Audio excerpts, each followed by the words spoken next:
Karibu mtazamaji katika kipindi cha Muamala. Kipindi chetu cha leo tunaangalia sekta ya kilimo na uchangiaji katika pato la taifa. Sekta hii ina Watanzania wengi ambao wapo katika sekta hii ya kilimo. Lakini leo tutaangalia taasisi ambazo zinachangia kwa kiasi kikubwa katika kuwasaidia wakulima pamoja na upatikanaji wa zana za kisasa za kilimo. Kuletea kipindi hiki, jina langu ni Rehema Salim, nikisema karibu.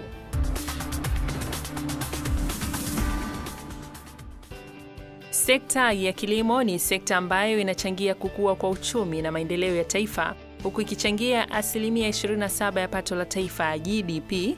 Ni sekta ambayo imeajiri asilimia 80 ya Watanzania wote. Kilimo nchini kimeendelea kutawaliwa na wakulima wadogo, ambapo asilimia 70 ya kilimo kinategemea jembe la mkono, asilimia 20 jembe la kukokotwa na ng'ombe, na asilimia 10 matumizi ya trekta.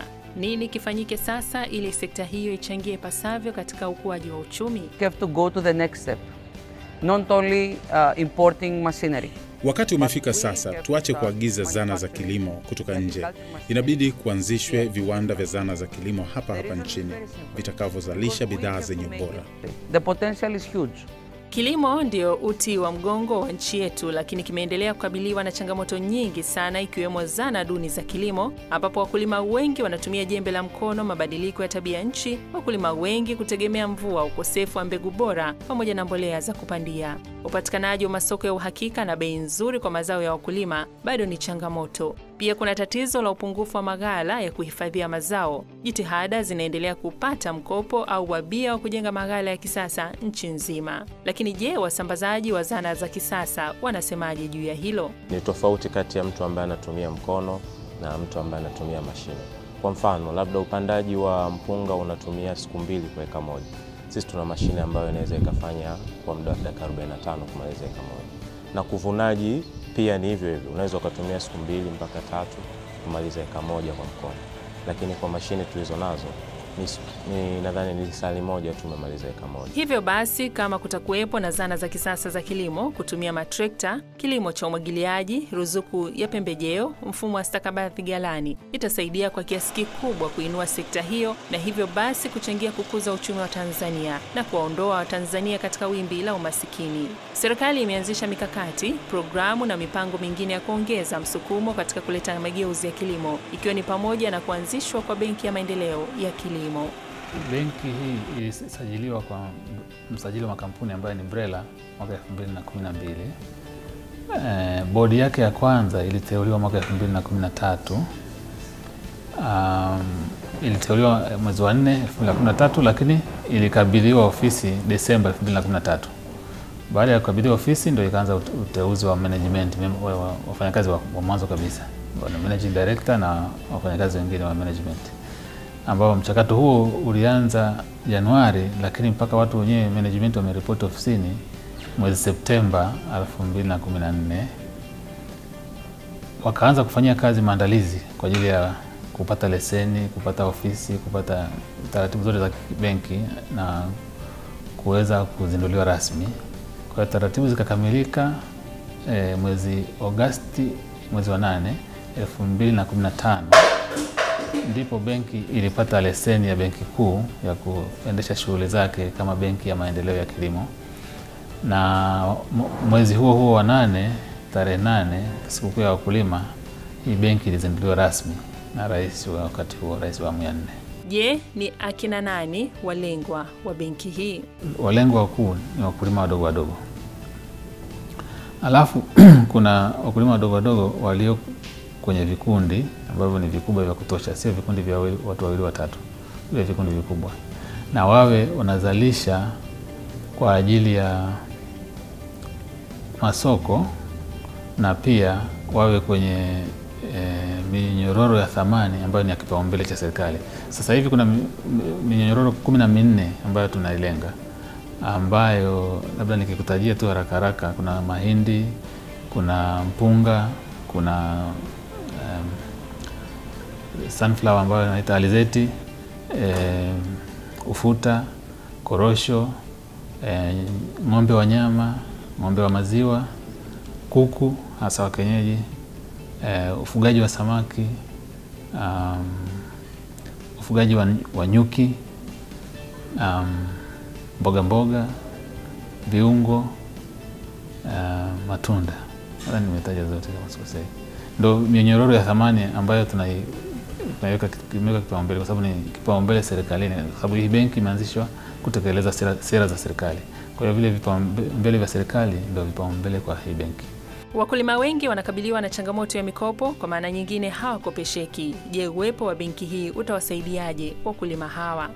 Nchi yetu ni kubwa na wakulima ni wengi sana. Sasa huwezi kuanza na kila mtu, kwa sababu sisi tumeanza pia kama kwanza kidogo, yani hatakuwa tunaanza na wafanyakazi wachache na mtaji sio mkubwa sana. Kwa hiyo uwezo wetu sisi kama benki bado sio mkubwa kiasi hicho. Kwa hiyo ili uweze kuonekana kile unachofanya kinaleta matunda, ukianza kufanya kazi na mtu mmoja mmoja, uonekano wa ile matokeo ya ile kazi yako yatachukua muda mrefu sana kuonekana. Kwa hiyo tumeamua kwamba tuende na wale walio kwenye vikundi kwanza, hao wengine tutawafikia baadaye. Tukishakuwa na uwezo mkubwa wa mtaji na wafanyakazi na tehama ya kutosha na nini, tutawafikia wengine wote. Benki hii imedhamiria nini katika kumkomboa mkulima? Ninajulisha tu kwamba sasa hivi mkombozi wa wakulima amefika. Itakuwa sio rahisi kuwafikia wote wakati mmoja, lakini wawe wavumilivu. Tunatarajia serikali itaongeza mtaji, na kwa maana hiyo tutaongezewa uwezo wa kuwafikia. Ndani ya miaka 2-3 tutakuwa nchi nzima na tutakuwa tunatoa mikopo kwa masharti nafuu sana. Pamoja na uwepo wa benki hii, je, mkulima anatakiwa kufanya nini ili aweze kukopesheka? PASS ni asasi ya kusaidia sekta binafsi ya kilimo. Mpaka sasa wamejikita kwenye nini? Ni taasisi isiyo ya kiserikali inayosaidia sekta binafsi katika kilimo. PASS ilianza mwaka 2000 kama mradi wa serikali chini ya Wizara ya Kilimo, ukifadhiliwa na serikali ya Denmark. Mradi ulikuwa unaitwa Agricultural Sector Program Support. Mwaka 2007 mradi ulioisha, ndio taasisi ya PASS iliandikishwa rasmi kama mfuko wa udhamini. Na mpaka tunavyoendelea leo, PASS ni mfuko wa udhamini ambao unafadhiliwa na serikali ya Denmark, lakini ulioundwa na serikali ya Tanzania kupitia Wizara ya Fedha na ubalozi wa Denmark kuwakilisha serikali ya Tanzania. Walengwa wa PASS ni akina nani? Lengo kubwa la PASS ni kuhakikisha kwamba, ni kuona kwamba wale wakulima ambao ni maskini kupitia kilimo walime kibiashara na maisha yao yaboreke. Kwa hiyo tunalenga hasa kuondoa maskini kwa wakulima walioko vijijini. Lakini kwa uzoefu wa miaka mingi tumegundua vile vile kwamba ili uweze kuwakomboa wakulima hao kutokana na umaskini, unatakiwa uwaunganishe na huduma nzuri za ogani, mbegu bora, pembejeo bora, masoko mazuri yenye yanatoa bei nzuri. Kwa katika kuwaunganisha, PASS tunachofanya ni tunatengeneza mahusiano ya kibiashara. Na je, PASS inamsaidiaje mkulima ili aweze kukopesheka? Kuna hii dhana kwamba wakulima hawakopesheki. Alafu kuna dhana nyingine kwamba wakulima hawana dhamana. Tumelenga kutatua changamoto ya wakulima hawakopesheki na wakulima hawana dhamana. Na tunatoa ushauri wa kitaalamu kwa wakulima wote ambao tunawasupport.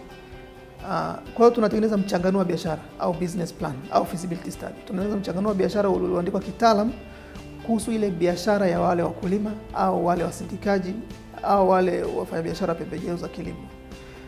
Na huu mchanganuo wa biashara ulioandikwa kitaalamu unaonyesha kwamba ile biashara ina faida. Na ndio huo mchanganuo ambao tunaweza kupeleka kwenye mabenki haya ya biashara na wakaupitia kwa jicho la pili na wakajiridhisha kwamba kweli hiyo biashara ina. Lakini huduma ya pili ni kwamba tumelenga vile vile kwenye changamoto ya dhamana. Kwa kuwa wakulima wengi dhamana ni tatizo, na dhamana kwa mabenki yetu ya biashara inatakiwa kisheria. Katika sheria zinazosimamia mabenki wanatakiwa wakopeshe mikopo ambayo ina dhamana. Kwa hiyo PASS tunatoa dhamana kupitia mfuko wetu wa udhamini. Kwa lugha rahisi ni kwamba pale ambapo kuna upungufu wa dhamana, PASS inaweka dhamana ambayo ni pesa taslimu kwa makubaliano maalum ambayo tumeingia na mabenki haya ya biashara. Kwa hiyo tunahakikisha kwamba yule mkulima anapata mkopo wake ambao unatosha kwa ajili ya uwekezaji wake. Wakati huo tatizo la dhamana likiwa limeshatatuliwa na PASS. Wito wetu ni kwamba tuzalishe kwa kuangalia mahitaji ya soko. Tusizalishe kwa mazoea. Pamoja na uwepo wa taasisi hizi, je, wadau wa sekta hiyo ambayo ni wasambazaji wa zana za kilimo wanasemaje kuhusu uwepo wa benki ya kilimo? Kwanza nafurahi sana kusikia benki ya kilimo imeanzishwa, itamsaidia kwa hali ya juu mkulima. Lakini pia nilikuwa napenda tukutane na benki za kilimo, benki ya wakulima na benki nyingine ili tuweze kukaa nao chini, kwa sababu sisi ndio watu wakubwa, tunakutana na wakulima. Tunaenda mpaka mashambani kwao, tunaongea nao. Kwa hiyo sisi ni rahisi kuwakutanisha watu wa benki na wakulima ili kuweza kukaa nao chini na kujua benki inawapaje mikopo na kuweza kupata mashine zetu. Lakini je, wakulima hawa wanaponunua zana hizi za kisasa wanashauriwa kufanya nini? We are having a well-equipped service team with us, a member of 10 mechanics, those who has already been trained in Japan as well as in Thailand and other countries where we are importing the machine, and they are well equipped with all machineries and all modern items which are required for doing the service job. Not only that, we are having a full backup of spare parts with us and a mobile van also. In case of any emergency, we give door-to-door service, and in off-season or in running season, our mobile van goes to the field along with the spare parts to maintain the machine and to cater the spare parts in the field so that the farmers does not come across any problem. Kabla ya mazao hayo hayajamfikia mlaji huanzia sokoni, wauzaji wa nafaka wana lipi la kuzungumza kuhusu bidhaa zinapofika sokoni? Hali kwa sasa ya upatikanaji na wa bidhaa ya mchele imekuwa ni ngumu, ikimaanisha kwamba bei sasa zimepanda. Na zimepanda kwa sababu hichi kipindi ni cha mwisho wa msimu wa mavuno, haujaanza. Kwa hiyo hii hali imepelekea kwamba wakulima wote kwa msimu uliopita kwamba wameshauza bidhaa zote, wanafanya maandalizi ya mavuno ya msimu ujao. Kwa hiyo imepanda kwa sababu upatikanaji ule wa nafaka yenyewe huko mikoani umekuwa ni wa shida. Kwamba tunanunua sasa bei juu, inatulazimu na sisi kuja kuongeza bei kidogo ili tuweze kupata na sisi angalau ya faida kidogo. Mtazamaji, iwapo sekta hii itaimarika, itachangia kwa kiasi kikubwa kuinua uchumi wa Tanzania na hata hali ya Mtanzania mwenyewe. Na sasa ni wasaa kuangalia teknolojia ulimwenguni. Mtazamaji, leo katika teknolojia ulimwenguni tutaangazia miaka 40 toka kuanzishwa kwa kampuni ya Apple, mwanzilishi wake akiwa Steve Jobs. Tarehe 1 Aprili mwaka 1976 kampuni ya Apple ilianzishwa. Waasisi wa teknolojia ya Apple, yani Steve Jobs, Ronald Wayne na Steve Wozniak, wote kwa pamoja waliweza kutengeneza kompyuta ya Apple. Na mnamo mwezi Julai mwaka 1976 kampuni ilifanikiwa kuanza mauzo ya kompyuta ya kwanza kabisa, na baadaye mwaka 1977 Ronald Wayne alijitenga na kampuni hiyo na hivyo kulazimika kuuza hisa zake kwa thamani ya dola 800, akiwaacha Steve Jobs na Steve Wozniak kama wamiliki wa kampuni hiyo. Mwaka 1984 ulikuwa mwaka muhimu sana pale ambapo kampuni ilizalisha kompyuta ya kwanza iliyoitwa Macintosh, ambayo ilitangazwa na kupitia maonyesho ya 18 ya Super Bowl. Kampuni hii ilijaribu kufanya biashara mbalimbali kama vile kuanzisha kamera ya kisasa aina ya Apple QuickTech, video game aina ya Apple Pippin na kuanzisha uzalishaji wa nguo za Apple. Apple ilifanya vizuri katika soko la kimataifa, na mnamo miaka ya 1980 ilipata upinzani mkubwa kutoka kwa wazalishaji wa program na kompyuta kama vile kampuni ya Microsoft na IBM ambao nao walijihusisha na masuala ya kompyuta. Hii ilimsukuma Steve Jobs kubuni kitu kipya ili kuweza kuendelea kufanya vizuri katika biashara hiyo, na hivyo kuanzisha baadhi ya program maalum kama vile program za kuhariri picha jongefu, yani video editing software na Apple Operation System. Mnamo mwaka 2001 Steve Jobs na Apple walitikisa tena dunia kwa kuvumbua kifaa cha dijitali cha kusikiliza muziki maarufu kama iPod, jambo lilobadilisha soko la muziki duniani. Kifaa hichi cha kidijitali kilifanya vizuri sokoni kwa miaka kadhaa mpaka pale soko la smartphone lilivyoshika hatamu. Kuna baadhi ya makampuni yaliyoanzisha teknolojia ya smartphone kama vile Palm na BlackBerry, hivyo kuwavutia Apple kuwekeza katika teknolojia ya smartphone. Na mnamo mwaka 2007 waliweza kuzindua simu yao ya kwanza iitwayo iPhone, hivyo kuja na teknolojia ya screen touch tofauti na simu nyingine, hivyo kumfanya Steve Jobs kuzidi kupata heshima katika masuala ya teknolojia. Baadaye mwaka 2010 kampuni ya Apple ilitangaza simu ya iPad tablet na kuzidi kupanuka katika masuala ya teknolojia ya mawasiliano ulimwenguni kote. Hii ilisaidia kuifanya kampuni ya Apple kuvuna mabilioni ya pesa kama faida kutokana na bidhaa mbalimbali zilizotokana na ugunduzi wake. Pamoja na bidhaa zote za Apple kufanya vizuri ulimwenguni kote, pia ilipata upinzani baada ya teknolojia ya Google Android kukua kwa kasi katika simu nyingi kama programu ya kuendesha simu za smartphone. Hivyo kutokana na kampuni nyingine kuanza uzalishaji wa simu za smartphone na kutumia programu za Google Android, ilifanya kampuni ya Apple kuwa katika wakati mgumu, huku wakitoa madai kuwa baadhi ya taarifa na nyaraka muhimu za teknolojia yao huibwa na kampuni nyingine ili waweze kulitawala soko hilo la teknolojia ya simu. Mnamo mwaka 2011 kampuni ya Apple ilipata pigo baada ya muasisi na mwanzilishi wa kampuni hiyo Steve Jobs kufariki kwa ugonjwa wa saratani iliyomsumbua kwa miaka mingi. Hii ilikuwa fursa kwa mkurugenzi mpya Tim Cook kuanza upya namna ya kuendeleza mawazo ya mwanzilishi huyo. Tokea Tim Cook achukua majukumu haya ya kampuni, imefanikiwa na kurudi katika ubora wake wa kuanzisha bidhaa mpya kama vile saa za kisasa maarufu kama iWatch, mfumo wa kulipa pesa kama iWallet na simu mpya za kisasa maarufu kama iPhone 6 na 6 Plus, huku akizingatia ubora wa bidhaa zinazozalishwa na kampuni hiyo.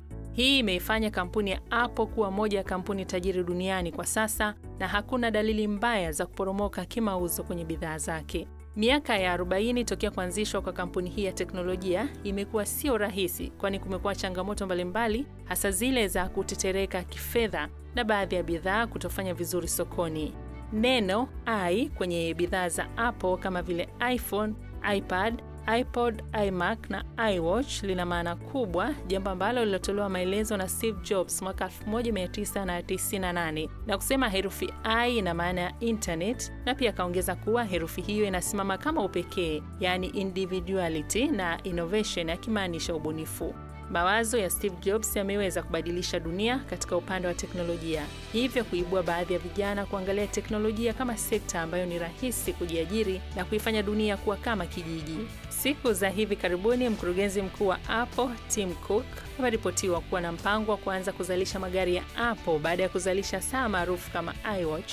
Sasa tujiulize, je, magari hayo yatajulikana kama iCar au Apple Car? Tarehe 1 mwezi Aprili mwaka 2016 ndio siku rasmi Apple ilitimiza miaka 40 tokea ianzishwe, hivyo kusherehekea mafanikio iliyofikia katika sekta ya teknolojia na ikiendelea kufanya vizuri katika soko la kimataifa kutokana na uimara wa bidhaa zake, na inategemea kuzindua makao makuu mapya mwaka 2017 katika jengo la kipekee, mbunifu akiwa anajulikana kama Peter Arbo mjini California, ambayo yanavutia sana. Na sasa tuangalie soko la hisa la Dar es Salaam DSE, dhamana za uwekezaji Tanzania, pamoja na masoko ya fedha kwa wiki hii.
Karibu mtazamaji wa Muamala katika kipengele cha Muamala Top 5. Huenda kichwani mwako ukawa unajiuliza ni lini utajiajiri au kutengeneza fursa za ajira, hasa kwa vijana kutokana na uwepo wa wimbi la ukosefu wa ajira linalokuwa kila kukicha. Mwaka 2016 wenyewe una fursa nyingi za kuwekeza hapa Tanzania na kuweza kupata kipato cha kutosha kabisa endapo utakuwa na nia ya kuwekeza. Leo katika Muamala nimekuandalia fursa 5 za kuwekeza nchini Tanzania kwa mwaka 2016. Tukianza na fursa nambari 5 ambayo ni teknolojia ya habari na mawasiliano, kwa ufupi TEHAMA. Hii ni sekta ya kuwekeza na kupata fedha nyingi sana kwa karne ya 21.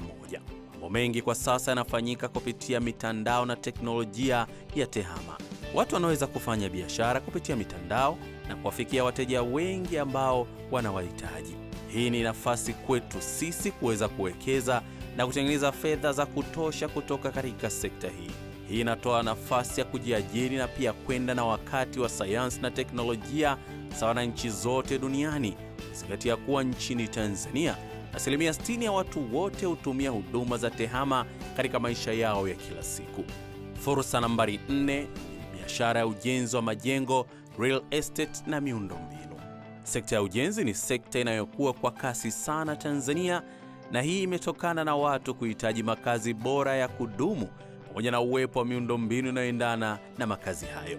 Jiji la Dar es Salaam ni kielelezo tosha kuwa sekta ya ujenzi wa majengo inakuwa sana kutokana na idadi ya watu wenye kipato cha kati na kile cha juu kuhitaji kuwa na makazi bora. Hii inatoa nafasi kwa Watanzania kuwekeza kwa kujenga nyumba za kupanga, kwa kimombo apartments, ambazo zinahitajika hasa maeneo ya mijini. Hapo utaanza kuwekeza katika fursa ya ujenzi wa nyumba na majengo ya kibiashara mwaka 2016, basi utakuwa umelamba dume.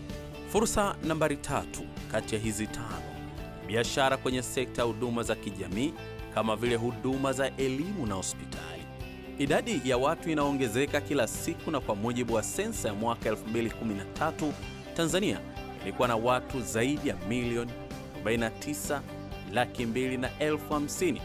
Huenda idadi hiyo imeongezeka na kuna matarajio na makisio ya kwamba kuna watu zaidi ya milioni 51, hivyo kusababisha mahitaji ya huduma mbalimbali za kijamii kama vile huduma ya maji, elimu na afya kuhitajika zaidi.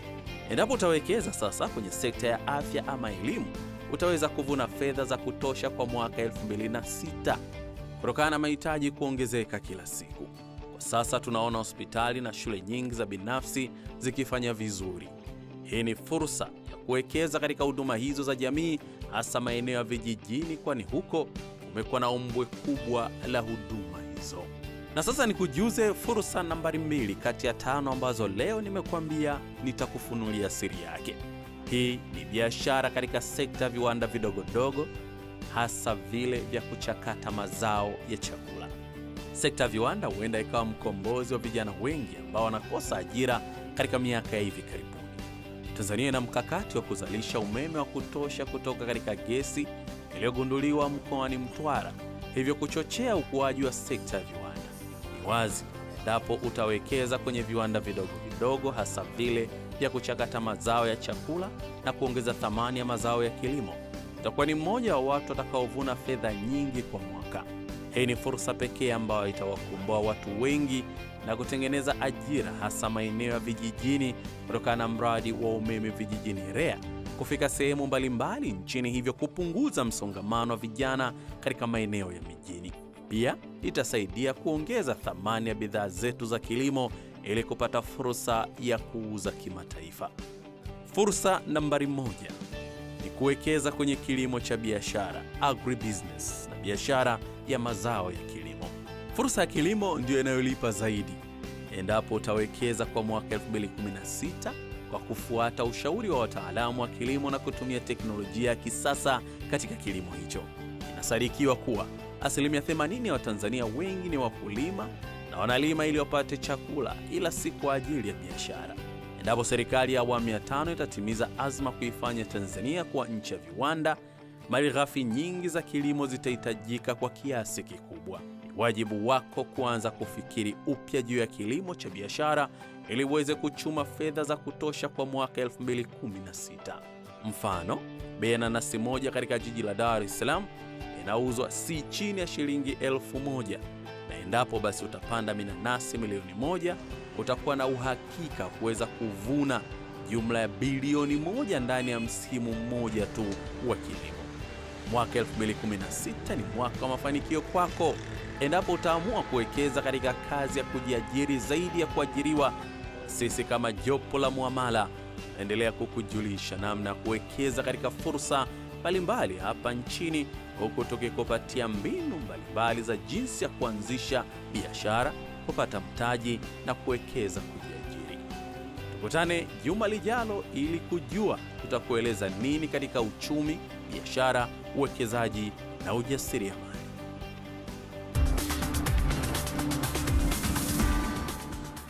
Mtazamaji, hadi kufikia hapo ndo tumekamilisha kipindi cha Muamala kwa leo. Leo tumeweza kujionea taasisi ambazo zinasaidia katika sekta ya kilimo, upatikanaji wa zana za kisasa za kilimo. Vile vile katika masuala ya teknolojia tumeweza kuangalia miaka 40 ya kampuni ya Apple, pamoja na katika top 5 tumeangalia fursa 5 za kuwekeza nchini Tanzania kwa mwaka 2016. Kwa niaba ya wote walioshiriki kuletea kipindi hiki cha Muamala, jina langu ni Rehema Salim nikisema asanteni, naendelea kuangalia Muamala.